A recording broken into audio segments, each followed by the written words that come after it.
Slave labor and starvation left this man weighing 5 stone. He wants justice. As a teenager, this woman was repeatedly sexually abused. She's had no compensation. This man was brutally beaten in a death camp and saw his friends die one by one. 50 years after World War II, these former prisoners of the Japanese are preparing for one final battle.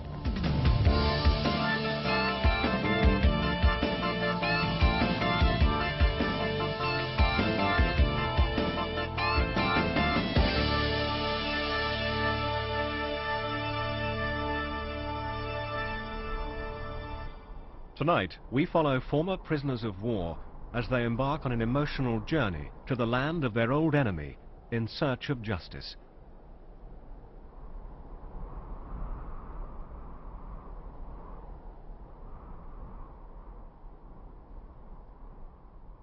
I hated them all. We didn't have one single guard in Kinkasaki that I could say with any degree of honesty showed any compassion whatsoever. Not one single guard. I got a feeling they enjoyed doing what they were doing to us. Arthur Titherington was 21, an army dispatch rider when he became a prisoner of the Japanese in 1942. He was to spend the rest of the war as a slave laborer, mainly at the infamous Kinkasaki copper mine in Taiwan. But it's just impossible to describe the sheer... You look around you, you see men with their ribs sticking out, with legs like matchsticks, and you don't need a mirror because you know damn well that's what you look like. And every day, worse and worse and worse. You went for your breakfast, and you were given a teacup of boiled rice. You then went out into the cold of the morning, and you were knocked about, beaten, for no obvious reason. You then went into this awful inferno of a mine with somebody at some time in the day coming round and beating the hell out of you because he thought you weren't working hard enough. And then the following morning it was repeated again and again and again, day after day after day, with absolutely no respite whatsoever. Originally, there were over 500 prisoners at Kinkasaki. When Japan finally surrendered, only 90 were still alive. Arthur was one of them, but he was close to death, his body ravaged by disease and malnutrition. I suppose I was dead, but I hadn't stopped breathing. Fortunately, the war finished, but by that time I weighed something like 5 stone, just over 5 stone. Phyllis Jameson was 13 years old when she became a prisoner of war. As the Japanese invaded Singapore in 1942, Phyllis and her family were among thousands of civilians who crowded onto ships to escape. When we left Singapore on that boat, and we thought we were going to be free, my mother, my brother, Sonny, and my 5 sisters, Nora, Dorothy, Ida, Kathleen, and Marie. The ship was torpedoed, and that was the last time I saw my brother and my sisters and my mum. And our lifeboat was just cut, you know, it didn't just sink into the water, it was just cut and flopped into the sea. And we were there for 3 days and 2 nights before we were picked up. And that was the start of our journey to the prison camp. Phyllis became one of 57,000 British civilians held by the Japanese. She was marched to Palembang prison camp in Java. I had nothing in that camp to remember anything of anybody. Just to try and survive the Japanese torments and ill treatment. That's all I had to look forward to for 3.5 years. At night time, that's when the sexual harassment started. It wasn't a rape, you know, I wouldn't call it a rape. It was just touching your body, and you just couldn't do anything about it. You're too scared. Private Sidney Tavender was captured by the Japanese in 1941 after heavy fighting in the Malayan jungle. He became a slave labourer building the Thai-Burma Railroad. Dozens of prisoners died every day from brutality, starvation and illness. It became known as the Death Railway. Well, the railway was something that nobody would ever experience again in their life. You worked from anything from 12 to 16 hours a day with no shoes, a little G-string, sun on your back, getting burnt to buggery. If you slipped, you all got a beating. You existed on 3 cups of rice a day. You'd go to bed at night and say goodnight to the chap that's sleeping on the bamboo slats next to you, and you wake up in the morning and you'd be dead. The existence was absolutely brutal. At London's Imperial War Museum, the fate of 22,000 British who died in Japanese camps is documented. Germany apologized quickly and fully for its war crimes, but the Japanese only acknowledged their atrocities publicly 2 years ago. Those who survived have received little or no compensation. I've never received anything. My dad had 7 death certificates and £45 cheque for the loss of his family. That was the end for him, because my dad was ill in hospital when I had to take him this information, and he says, that's it then, my dear. He said, that's it. That's the end. It may be 50 years since the war, but these prisoners have never given up hope of winning the compensation they feel Japan owes them for the horrors they suffered. 2 years ago, lawyer Martin Day agreed to help.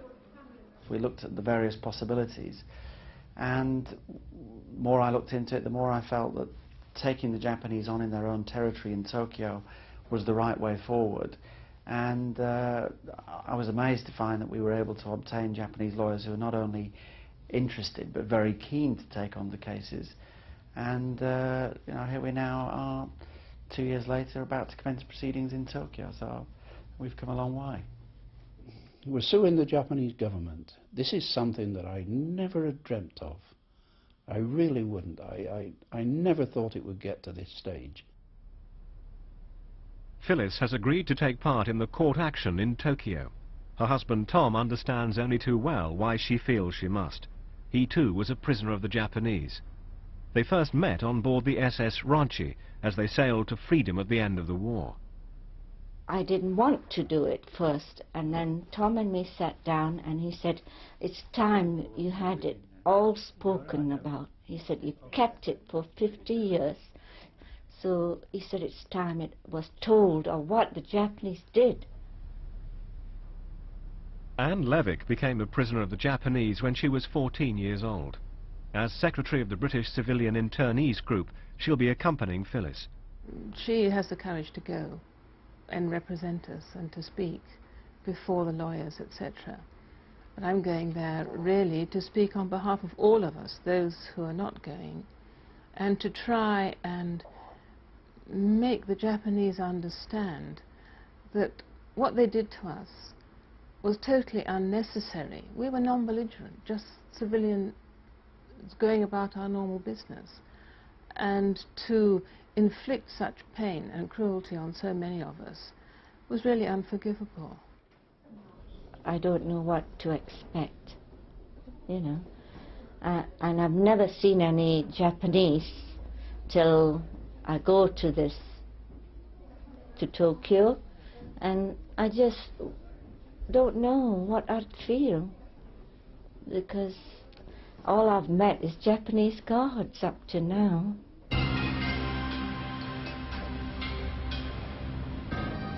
The ex-prisoners have come to the land of their former enemy. From the ashes of war has risen an economic superpower. Tokyo is its heart.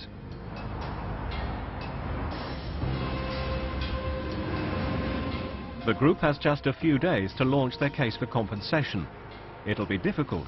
It's only 2 years since Japan even acknowledged its wartime atrocities. I think there is a good chance during the course of this year that the Japanese will decide that this is a matter that is just too embarrassing to continue, that It is such a key period for the Japanese in terms of developing their influence. It's a reminder to everybody that there is a side to Japan that we find difficult to understand because they've found it themselves so difficult to apologise for what they did. The visit has created huge media interest. For the first time in 50 years, the Japanese will be hearing British civilians talk about the inhuman treatment they suffered during the war. I was interned when I was 13, and I was shipwrecked and lost my family. I even find it worse without a family than when I had the sexual harassment in camp. With all the hard manual work we girls had to do, I was unable to have children when I got married. But I would like the world to know that there are women who are still suffering under what the Japanese did to us during the war. In bed at night, they used to come and just maul your body about. I just can't talk about it. 夜中に突然、要するに日本兵が入ってきて、部屋の中で寝てる私の体を触ったりしたと。I thought Phyllis maintained a remarkable degree of calm throughout the whole proceedings. I know she broke down there, but I don't know who wouldn't. That reflects really the agony after 50 years that is still churning up inside people.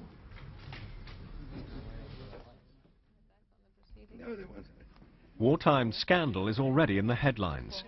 Tonight, the former POWs are meeting another woman who's claiming compensation from the Japanese. The so-called comfort women were forced into sexual slavery for the Japanese army. It's one more ugly chapter in the wartime treatment of civilians that's only recently been officially acknowledged. I think they're very brave ladies, and I'm glad they are going to speak out of the horrors they've been through.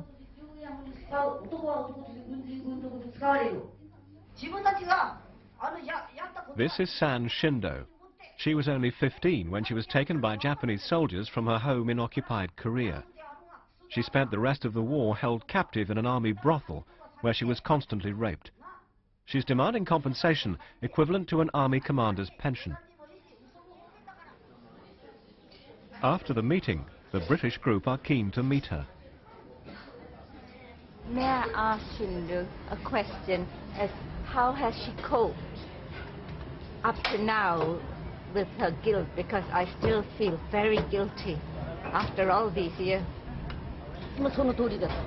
Same, yes. I felt guiltiness. I couldn't get rid of the guilty feelings, so I couldn't tell anybody. So that's why I live in nearby the ocean. So sometimes, one time I went to the beach and I tried to kill myself, but I just maybe hadn't dared to kill myself. But I really suffered. I felt like that twice to try to kill myself. If I killed myself, if I die, I don't need to remember all those sufferings and all the pain. I'm just too flat to say anything.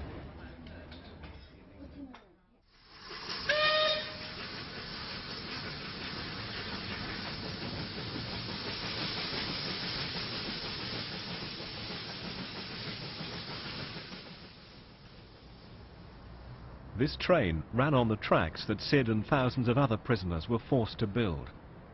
It's the only reminder Tokyo has of the more unpleasant side of its military history. Oh, this was the old boy that used to take all the supplies up. It was originally run on the Singapore to Bangkok official railway line. We tried to sabotage it. Otherwise, it's still in its old order. The way we sabotaged it was, or attempted to sabotage it, was by opening up this section here and removing this cock here, which would reduce all the power of the steam. But basically, we didn't have any luck. Well, it's rather good. I rather like the layout of it, but I object to the wording numerous casualties. During the railway construction, the word should be murder.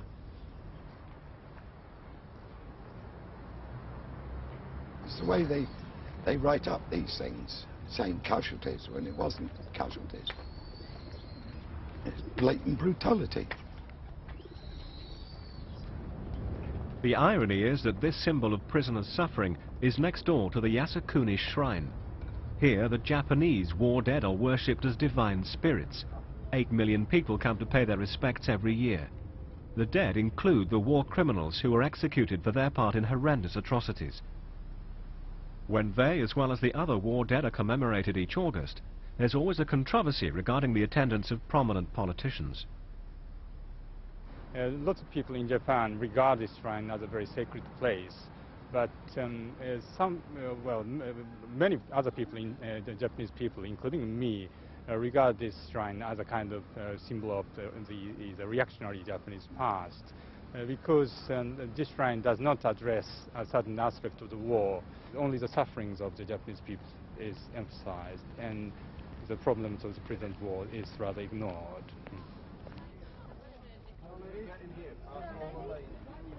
Recent opinion polls show most older Japanese people don't agree with paying war compensation. But people born after the war are in favor.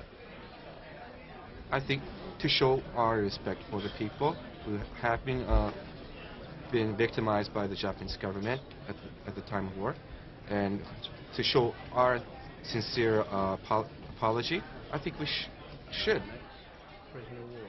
Polls also show that the post-war generation wants the truth about Japan's wartime atrocities taught in schools. Until recently, very little has been included in school history books. We are here because we are claiming compensation from the Japanese government for what happened to us during the war. Do you know anything about that? No. Nothing at all? In the media or television, newspapers? I heard most of the about war in America, but I never heard of most of the war in Japan, POWs, and what happened, in Japan, in my schools. For decades, Japan's school books ignored wartime atrocities. The new textbooks are different. They contain words in those textbooks which I never thought they'd ever print, about the things that they did and were done by the Japanese during the war. I find that encouraging. The young people are now beginning to know what happened, and therefore I think this is the beginning of a change within the people of Japan, and it will have an effect. The British Embassy in Tokyo. The former prisoners have been invited to meet the ambassador, and they're hoping for some support in pursuing their claim. Good morning, good morning. Please come in. Great. We've been to the shrine. Oh, lovely. Very nice to meet you. I'm Jenny Marston. Do come in, please. Have this relatively... It's the best place in Bangkok. The best one there, isn't it? Is there some sort of compensation, reparations?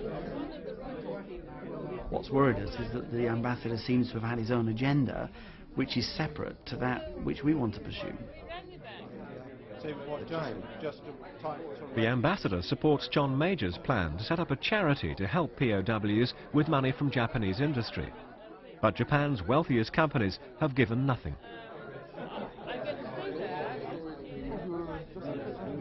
And I thought, it's just a lot of talk and no action. That's what we want, somebody to commit themselves and to fight with us for this claim. But all of them are just sitting back at the moment. I think it's quite clear that the embassy is embarrassed about our presence here. They'd rather we disappeared. I think it was quite clear in the end that for them the economic links that they have with Japan are far, far more important than a bunch of meddling POWs. Arthur, Anne and Martin are finally going to see a representative of the Japanese government. Mr. Okada of the Foreign Office has just returned from Kobe, site of Japan's biggest recent earthquake. He broke down completely, and I really felt very sorry for him. But he was a sympathetic young man, and I hope perhaps that feeling may have worked to our favour. But you can't be sure, because, you know, he took the official line, of course. The Japanese government's official line is that it has no obligations to the POWs because of a treaty it signed after the war.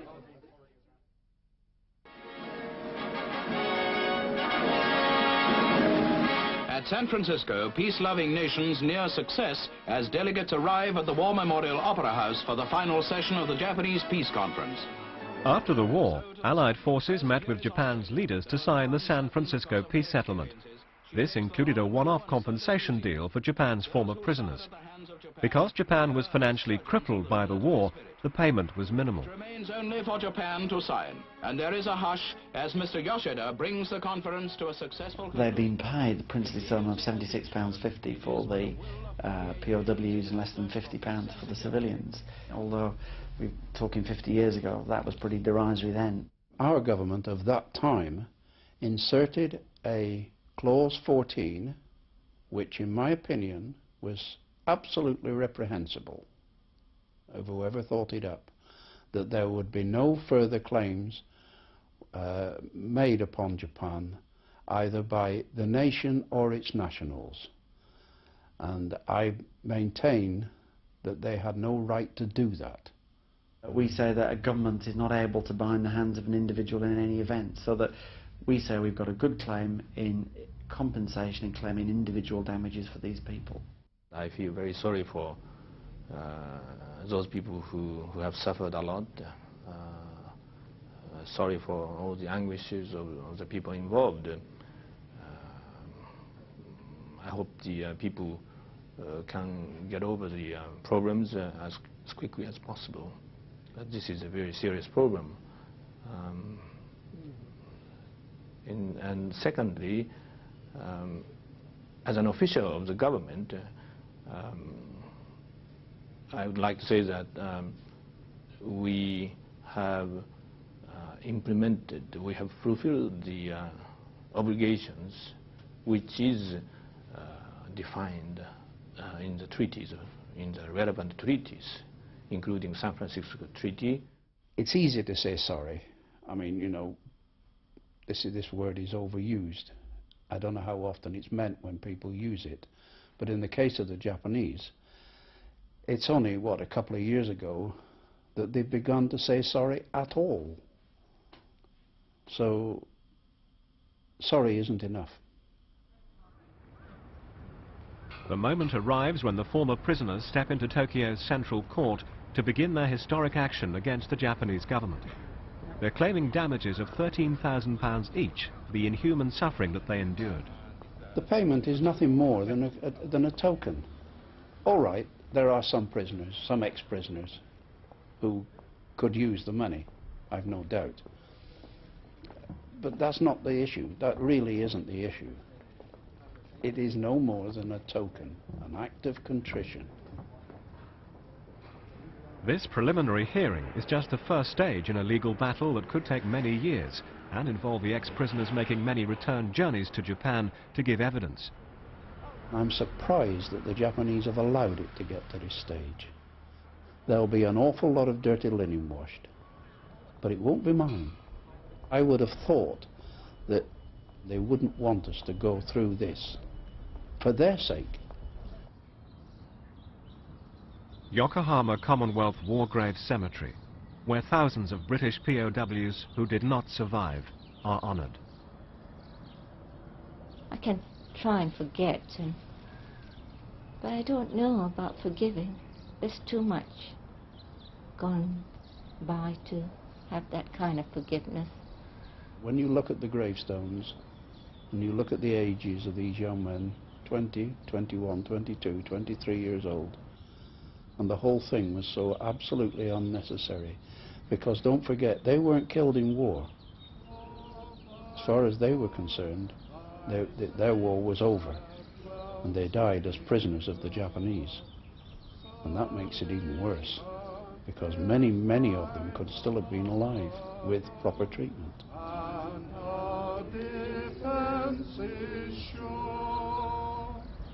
I shall pursue it to the bitter end. I shall pursue it right until the day I die. I don't intend to let them forget what they did and why we're doing what we're doing. If they had any sense, they'd settle out of court, draw a line underneath and say, right, that's it, now let's start again.